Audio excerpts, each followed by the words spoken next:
Hello বন্ধুরা, আমি রাই। আজ আমি আবারও একটি রান্নার ভিডিও শেয়ার করতে চলে এসেছি তোমাদের সাথে। তো আজ হচ্ছে ইলিশ সর্ষে। তো মা প্রথমে শিলেতে সর্ষেগুলো বেটে নিল। তো তারপরে কড়াতে তেল দিয়ে একটা একটা করে মাছগুলো ভেজে নেব। তো দিয়ে দিলাম কিছুটা মাছ ভেজে নেব।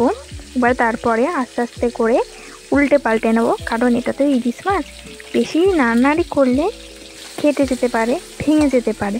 তো সেই জন্য আস্তে আস্তে করে নেওয়া হচ্ছে। দেখো, আর এখন বর্ষাকাল, ইলিশ মাছ না খেলে হয় বলো? ইলিশ মাছ হচ্ছে সবারই বাঙালির ফেভারিট জিনিস, কেউ লোভ সামলাতে পারে না। তো আমরাও নিয়ে চলে এসেছি, এই বর্ষায় ইলিশ মাছ খাচ্ছি, খুবই মজা হচ্ছে। আর হচ্ছে এত আনন্দ হচ্ছে যে কখন খাবো। তো যাই হোক, কড়াতে এবারে কালো জিরে ফোড়ন দিয়ে এবার সর্ষেটা দিয়ে দেব। সর্ষে দিয়ে তারপরে হলুদ দিলাম, তারপরে লঙ্কা গুঁড়োও দিয়ে দেবো, দিয়ে ভালো করে নেড়ে নেব। নুনও দিয়ে দেব।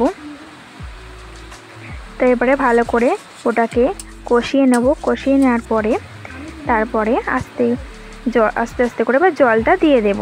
জল দেওয়ার পরে এবারে যখন ফুটে যাবে, তখন এবারে প্রত্যেকটা মাছ একটা একটা করে ঝোলের মধ্যে দিয়ে দেব।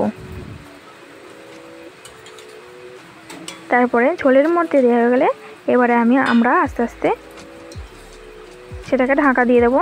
এবার অপেক্ষা যে কখন আমরা এই এত সুন্দর লোভনীয় জিনিসটা খেতে চাই।